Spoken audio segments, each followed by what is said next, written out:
Medyo malabo ngayon. Hi, this is me. I'm back and this is my YouTube channel. So, today medyo sad kasi hindi natuloy ang aking second session sa chemotherapy.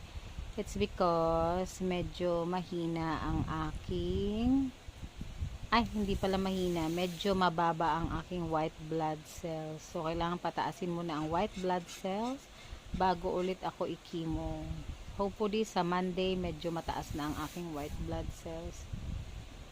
Ganun pala yun siya, no? May tendency talaga pala na bababa ang iyong white blood cells.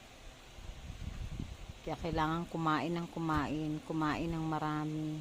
Gulay, prutas, isda at karne. Dapat balamihan ang kain.